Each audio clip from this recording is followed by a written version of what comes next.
बच्चों मैं आप लोगों से जो डिस्कस करने जा रहा हूँ this is question number 50 of the book T S Grewal. Chapter is partnership fundamentals.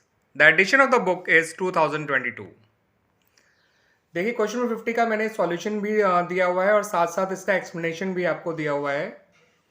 तो पहले सॉल्यूशन देख लेते हैं, फिर हम एक्सप्लेनेशन के बारे में बात करेंगे। इसमें मैंने क्रेडिट साइड में जो नेट प्रॉफिट लिखा है वो 6,84,600 लिखा है। ये प्रॉफिट जो इस तरह से आया है कि किताब में जो प्रॉफिट दे रखा था क्वेश्चन में वो था 7,02,600, लेकिन वो profit interest on kajals loan से पहले का था। और आप जानते हैं इंटरेस्ट ऑन पार्टनर लोन आपका profit and loss appropriation account में नहीं आया करता। दैट्स वाई मैंने इंटरेस्ट ऑन काजल्स लोन जो कि 18,000 था उसको माइनस करके इसमें लिखा है 6,84,600। क्लियर बच्चों? उसके अलावा इंटरेस्ट ऑन कैपिटल तो सिंपली हमने कैपिटल पे निकाल लिया है जो कि 5 लाख और 4 लाख थी। तो सजल और काजल दोनों का इंटरेस्ट ऑन कैपिटल 25,000 और 20,000 आ गया @ 5% पर एनम। ठीक है बच्चों, रही बात इंटरेस्ट ऑन ड्राइंग की, तो इंटरेस्ट ऑन ड्राइंग जो है वो इनकी ड्राइंग्स पे निकाला गया है। दोनों की ड्राइंग जो है वो 1,80,000 थी जिसपे 6% पर एनम का इंटरेस्ट निकालना था। तो हमने 6% पर एनम के हिसाब से आधे साल का इंटरेस्ट निकाला है, क्योंकि जब बताया नहीं गया होता कि इंटरेस्ट ड्राइंग कब करी गई है तो हमेशा ऐसे में एवरेज टाइम पीरियड 6 मंथ्स लेके इंटरेस्ट निकाला जाता है। जैसे सजल का इंटरेस्ट आया 3,000 और काजल का इंटरेस्ट आया 2,400, यानी टोटल इंटरेस्ट ऑन ड्राइंग हो गया 5,400। अब उसके बाद ये जनरल रिजर्व का अमाउंट 64,500 कैसे आया मैं बता देता हूँ बच्चों आप लोगों को।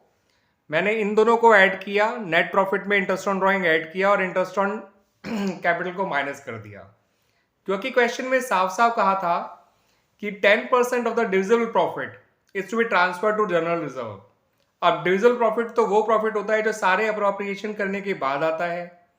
दैट्स वाई मैंने जो अप्रोप्रिएशन करना था कर दिया, इसमें नेट प्रॉफिट में इंटरेस्ट ऑन ड्राइंग ऐड कर दिया और इंटरेस्ट ऑन कैपिटल माइनस कर दिया। वो आया 6,45,000। उसका 10% निकाला तो 64,500 आ गया। क्लियर बच्चों? अब बचा हुआ डिविजिबल प्रॉफिट पार्टनर में बांट देना है।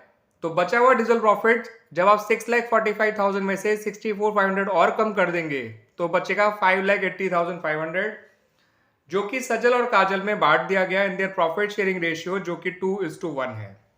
जिससे सजल के हिस्से का प्रॉफिट आया 3,87,000 और काजल के हिस्से का प्रॉफिट आया 1,93,500। तो इस तरह से बच्चों ये profit and loss appropriation account complete हो जाता है।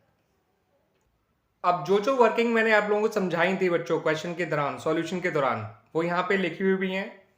प्रॉफिट फॉर द ईयर दे रखा था 7,02,600, जिसमें मैंने इंटरेस्ट ऑन काजल्स लोन हटा दिया।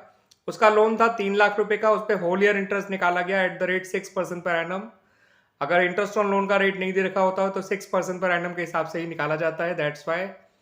और आपका net profit for the year आ गया 6,84,600। क्लियर बच्चों?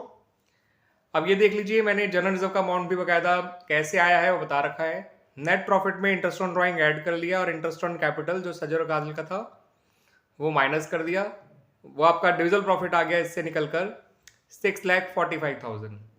इसका 10% निकाल लिया, जनरल रिजर्व आ गया 64,500 और 64,500 में से नॉट 64,500 में से 6,45,000 में से 64,500 को हटा दिया तो नेट डिविजिबल प्रॉफिट आ गया इनका 5,80,500, जो इसको हमने सजल और काजल में 2:1 के रेशियो में बांट दिया। जिससे सजल का इंट्रा डिविजिबल प्रॉफिट आया आपका 3,87,000 और काजल का आया 1,93,500। अब इंटरेस्ट ऑन ड्राइंग भी मैंने बकायदा कैलकुलेट करके बताया है। For an average time period of 6 months, 1 lakh का 6% 6,000, आधे साल का 3,000, 80,000 का 6% 4,800, आधे साल का 2,400। इस तरह से इंटरेस्ट ऑन ड्राइंग भी निकाला गया था बच्चों। फाइनली इनका पार्टनर्स कैपिटल अकाउंट भी देख लीजिए बच्चों, सजल एंड काजल का। पार्टनर्स कैपिटल अकाउंट की शुरुआत तो होती है हमेशा ओपनिंग कैपिटल से, जो कि 5 लाख और 4 लाख दे रखा था आपको।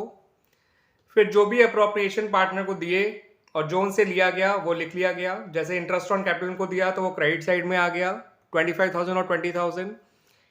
ड्राइंग्स उनकी डेबिट साइड में आ गई 1,80,000, इंटरेस्ट ऑन ड्राइंग भी उनकी डेबिट साइड में आ गई 3000 और 2400। याद रखिएगा जो भी चीज़ कैपिटल को बढ़ाती है वो क्रेडिट साइड में, जो कम करती है वो डेबिट साइड में। तो इंटरेस्ट ऑन कैपिटल कैपिटल को बढ़ाता है इसलिए क्रेडिट साइड में, इंटरेस्ट ऑन ड्राइंग और ड्राइंग कैपिटल को कम करती है इसलिए वो डेबिट साइड में। डिविजिबल प्रॉफिट भी कैपिटल को बढ़ाता है इसलिए वो क्रेडिट साइड में आया। ठीक है बच्चों, और फाइनली हमने इनका क्लोजिंग बैलेंस निकाल लिया। क्रेडिट साइड के टोटल में से डेबिट साइड का टोटल माइनस कर दिया हर एक का। तो सज्जल का क्लोजिंग कैपिटल आया 8,09,000 और काजल का क्लोजिंग कैपिटल आया 5,31,100। और इस तरह से क्वेश्चन कंप्लीट हो जाता है। काफ़ी अच्छा क्वेश्चन है, काफ़ी इंपॉर्टेंट क्वेश्चन है और बच्चों में उम्मीद करता हूँ कि आपको इसका एक्सप्लेनेशन अच्छी तरह से समझ में आया होगा। थैंक यू बच्चों।